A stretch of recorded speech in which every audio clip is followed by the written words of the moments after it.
To comment during the Frankly Speaking show, you first need to open the video that is being streamed live. Look for the chat box on the side or bottom of the video player. This is where you can type your message. Click inside the chat box and use your keyboard to type out what you want to say. You can type words, use emojis, or even ask questions. Once you've typed your message, press the Enter key on your keyboard or click the Send button. Your comment will then appear in the chat for everyone watching the live stream to see. If you want to send another comment, just type it in the chat box again and press Enter or Send. Your new comment will show up below your previous one.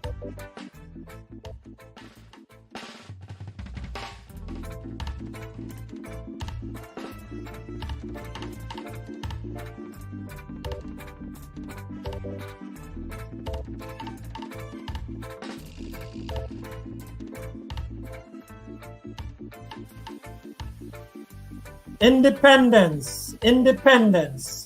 So many of us won't even bother to contemplate. We haven't been contemplating, have we? Over these next few days, what it should mean or what it means or where we are as a country. On this Frankly Speaking Jamaica podcast, we are going there. Good day. I'm Franklin McKnight. This is episode 130 of the Frankly Speaking Jamaica podcast. We're joined today by Winnie Anderson-Brown and Desmond Richards. Mary White is off today. In this podcast, we will hear from our regular panelists what this Project Jamaica, or Jamaica Project, as some people like to call it, has meant to them, what their experiences are, and where they think it should be going. And of course, I have something to say about that as well. Our special guest today is Lenford Salmon, who heads one of the country's foremost institutions. It adds value to the softer side of the nation. It is the Jamaica Cultural Development Commission, JCDC. We hope you'll be with us in a few minutes. The JCDC has just last night crowned the Miss Jamaica Festival Queen, one of the more enduring markers of the quality of our people, of our women. That Mr. Salmon will tell us a little bit about that and a little bit more. Colleagues, we're going to speak on these issues. But we will take on this matter of independence. And Desmond, we're coming to you to start us off on this discussion about what it means to you to be an independent Jamaica or to be living in independent Jamaica. I just want to say this. After Desmond, and Winnie will come in, and when we get Mr. Salmon, he'll be up here. But look, people, I know we like to have nice platitudes, beautiful speech making, nice things to say, and we should comfort each other and hold each other's hands up. But where we are in Jamaica now is not a place that we should be happy to be. And that's my position. But I'm going to go now to Desmond Richards, and he's going to take us through his thoughts about Jamaica at this time. Desmond. Well, I am very unhappy where we are today after 62 years of independence. I'm extremely unhappy. Well, over those years, yes, we have seen some improvements, and we have seen some infrastructural improvements. There has been some improvements with education. There has been some improvements with housing. But where we are in problems. 62 years after independence, and we have killed over 50,000 Jamaicans. Murder. The road fatalities on the road is terrible, atrocious. Nearly 1 million of us And when I say us, I am talking the sons and daughters of the ex-slaves are homeless, squatting. The vast majority of Black Jamaicans are poor, unable to provide decent living for themselves and their families. And the significant numbers of us, poverty is growing. We are living in poverty. So I must say that as far as independent Jamaica is concerned, we are way behind. And to be honest, I don't see signs from the political directorate that they are going to take us on a road that is going to address these ills facing the vast majority of Jamaicans. As we speak, look at the education system. Coming up September, I don't believe that we are going to have an easy reopening because of the damage to so many schools. As we speak, hundreds of Jamaicans, Black, poor Jamaicans, don't have any roof on their houses, blown off by Hurricane Berry. They don't have water, they don't have electricity. No, this is certainly not how people, we Jamaicans, should be living in an independent Jamaica. All right, Desmond, thank you very much. Winnie, we're going to come to you right now, but I just want to remind our viewers and listeners that you may comment, and there is space, we venture it at the start. You may comment on the program. We'll try to get to your comments if we can manage to get there. And we are reminding you and inviting you to subscribe to this Frankly Speaking Jamaica YouTube channel. Please do, and please share the podcast. And remind your friends that if they miss the live, they can always use that link to get them to us. Desmond, you painted what seemed to be a grim picture of Jamaica, man. It looked like, but let's hear Winnie. Maybe Winnie has a different picture she wants to paint of the Jamaica. Well, I will say that it's always a mixed bag, always. And when you look, you can look at the prosperity side, or you can look at what is not going well. For me, I'm just going to share some memories that I have, some stories I was told, looking back at what we call independence.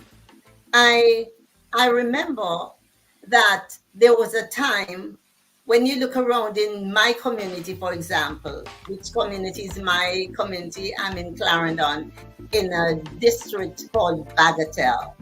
And you have Ashley, Eden, Rock, all these districts are near to me.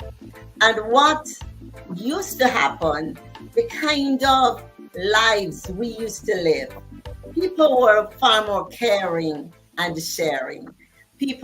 No one would be hungry. What do I mean by that? People would share meals. When you cook, something wrong with Mass Tom, as children, we got food to take to anyone who was shut in.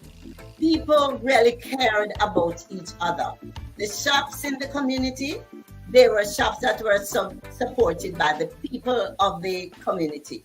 And not just us in the community, there was more oversight from the government in that they had sanitary inspectors. Although the houses were small and some of them were not very sturdy, they had to be well kept. And the sanitary inspectors would come around, inspect, look at the toilets, and you should not smell the toilet. So although they were pit latrines, they were kept in a way that was sanitary. And they used to come around and they used to leave a little mark on the house, that any house that they inspected and it was okay. That's a mark. One is still on our house. I had to take a picture of it, and I'm sure I will not be. That was put there by the health inspector. Yes, and for so many years ago, but it is still there. I scraped it off because the place was painted brown and they covered it. So I scraped it off to make sure that it is still visible. The camaraderie, people didn't have a lot of money, but even breaking of stones, people when they were angry, they would not be breaking other people's bones. They would go out and they would break stones. They would get money for it. And at least those stones used to help with the road as well. People used to come in and buy stones, buy coffee, buy orchard crops that we had. So when I look around now, I hardly see anything that would suggest that we are a community. There is so much selfishness that goes on that you have to really make an effort to touch base with people to find out how things are going with them. But I believe it doesn't have to continue this way. We can do better. Well, Winnie, I want to touch on two things that you mentioned. You mentioned those health inspector, that symbol to show that the place was clean, the sanitary and so forth, the toilets and so forth, and how people used to clean them. And that goes to something which is deep. Two things. One, we had a system that worked to certify these things. Yeah. A system. That's why they came out, they were dressed, they were protected, and they came and they checked in the communities. Yeah. So what sort of health check goes on in the communities today? What sort of health checks go on even on the cook shops that we see all over the country? What sort of health checks? I can speak to that. I know the shops in the community, they still have to have, those who sell liquor, they still have to have their spirit license, and they have to have food handlers permit. And the basic schools in the area, you still have the public health inspector that comes and makes sure that certificate has to be renewed each year. But the homes, I don't know if anybody pays attention to and move away from the homes, on the streets. Yes. The nature of the dirtiness, the nastiness that we see on the streets. It's awful. And then you made mention of what people used to create. And look at this is part of this was like part of downtown Kingston that Joshua is showing us there now. And what we made, what we created, we were talking just before this program started, as we know among ourselves. I went to Seville, which remains a beautiful, a very involved ceremony about emancipation. Very good. Congrats to the people who put this on, JCDC and others who put this on. And the enamel mugs that you use to get your hot chocolate tea, as they call it. Right? The mugs, you have to buy a mug, which is fine. The mugs were made in China. All of them. Enamel mugs. Why we can't make some enamel mugs in Jamaica? Because the mugs were in so much demand. There are hundreds of people there. Why we can't make some of these basic things in Jamaica? Flags. I don't ever want to know the flags that we have, the small ones and the bigger ones, are made in China. In China, yes. But frankly, we are not making anything in Jamaica now. When last do you see a Jamaican made product? Tell me when. Long time. You remember we used to assemble buses here. We used to make things here. No. We are not doing that again. We are an importer nation, right? We are spending over $1 billion US to import food, and $1.4 billion last year, sir. Yes, And most of what we use, clothes, shoes, are imported. For the second year in a row, the agricultural production declined. Right? Yeah. So for me, I have to go also back to something that Winnie said, and I think I see Joshua trying to bring on Mr. Salmon, but for me, I have to go, as soon as we get him, we'll bring him in. We have to go back to something about the attitudes and the values, because that, I can't say it has to change, but it has been getting worse in this Jamaican society. It has been getting worse. The behavior that we see on the roads, the institutions that we have in Jamaica, and I don't want to embarrass anybody, but I'd love to ask you, which institutions in Jamaica have been doing better and better this year than 5 years ago? There's hardly anything. There's hardly any part of the society that has improved, that has significantly improved now compared to 5 years ago, compared to 10 years ago, compared to 20 years ago. Our systems have been breaking down, and that's the reality of independent Jamaica. Yeah. Winnie, you knew a little bit about the Values and Attitudes program. Why have we not had that? I know a lot, because, for full disclosure, I was a member of the National Steering Committee for Values and Attitudes, along with the late Dr. Heather Little-White. She was steering the committee when I was a member. But that's another story that we may not have time for now.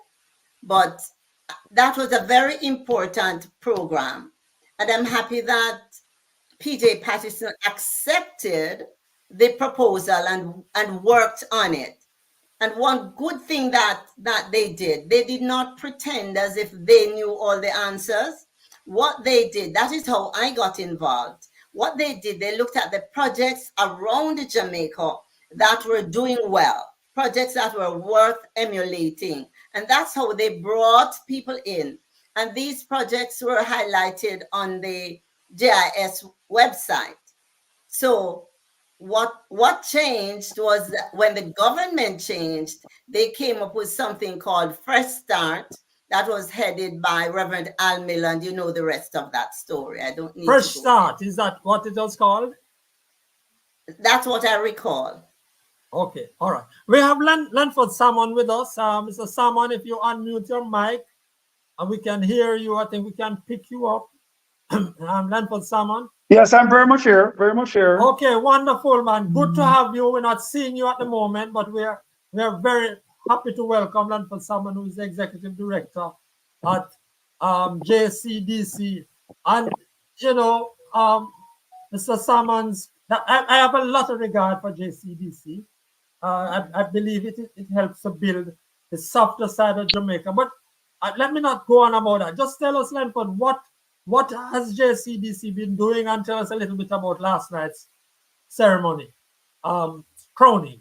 Yes, I'll be happy to do that, Franklin, and good evening to you, to your listeners, and to your guests.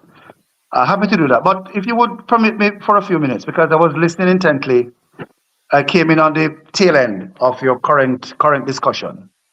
Sure. And I'd like to declare that I am in disagreement with much that has been said. I think a lot of it has been said because of the lack of intimate knowledge about what's happening. For instance, that the small flags are not made in Jamaica.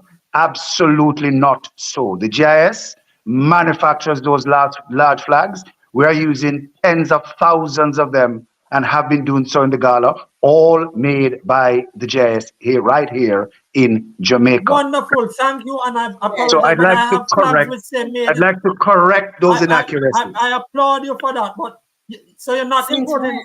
What I see made in China are not imported flags then? No, you can easily pick up the ones that come from China because it has a yellow and not the gold. Right? Okay. For some reason, they don't seem to have that Pantone gold in China. I don't know why or what. But you can But easily we are pick up the one. manufacturing most of our flags in Jamaica. That's what you're saying now. The fact is, the ones we use are in fact manufactured in Jamaica. So that's one inaccuracy. The Very other good. inaccuracy is that there's nothing. Those kind of statements kind of sends a wrong signal. Nothing is being manufactured in Jamaica. Yes, our import bill is too high and should come down, but there's lots and lots of very good products. I invite the members of your panel and your listeners. There's an event which is actually called Christmas in July. In July, yes. Which just happened at the Pegasus Hotel, with hundreds of local manufacturers displaying their wares that are made in Jamaica. It is not accurate to be saying that no manufacturing is happening in Jamaica. Not so. So I'd like to put that squarely on the table. Those kind of extreme statements send the wrong signals to a lot of Jamaicans. And if they are wrong, they are wrong. And if the JCDC, for instance, is doing a lot of work with young entrepreneurs, a lot of them young people, manufacturing products at world-class standards right here in Jamaica. So we must make blanket statements. We must make blanket statements like those statements. Lenford, sorry, I just wanted to, you said, who is doing a lot of work with young people? The JCDC, not JCDC. Yeah. The Jamaica, that's what. And absolutely. let me ask you, maybe it's an outlier. Mm-hmm. The mugs that we got at Seville, and I congratulated you all on what happened. Why we can't have those mugs made in Jamaica? We used to make them in Jamaica. We used to make them, I don't know, but maybe what I'm going to say after will answer the question. Okay. It's not only about making things in Jamaica. It has to be economically viable, because the very people who are balling out that we must make them in Jamaica, when they go to the shops and the supermarket and down a Coronation to buy them, if they are more expensive than the ones that come from foreign, they're going to buy the foreign one. It's about the economics of it. Look, there are several countries in the world like Singapore with very little by way of natural resources, imports almost all of the things that it consumes, and is a very successful nation.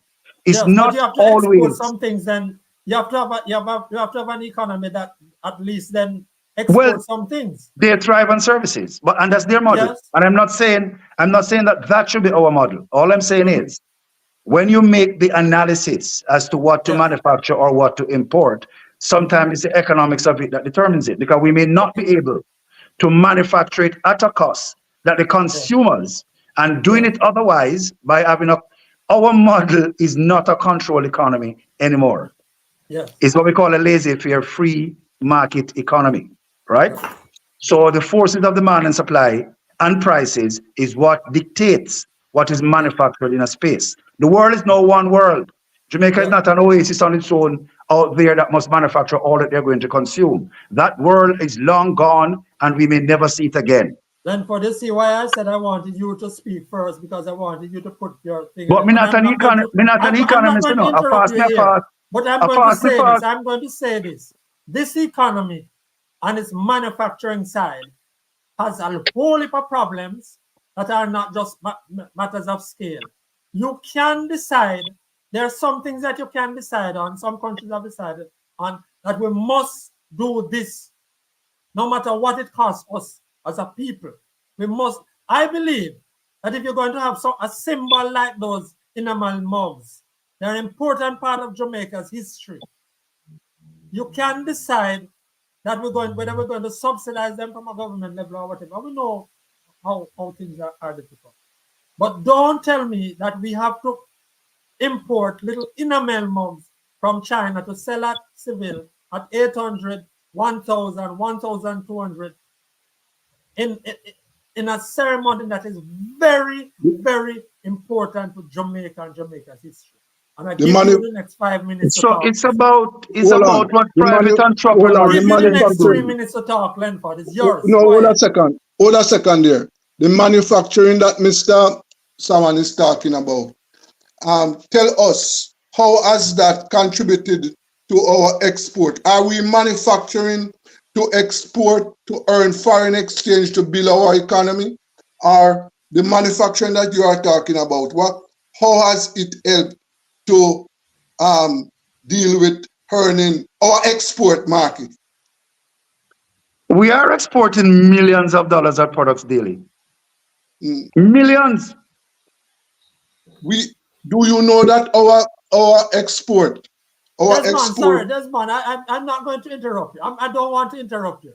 But I want Lenford to, I respect the agency he runs. I want him to tell us a little bit about, because we don't hear enough about that festival soon.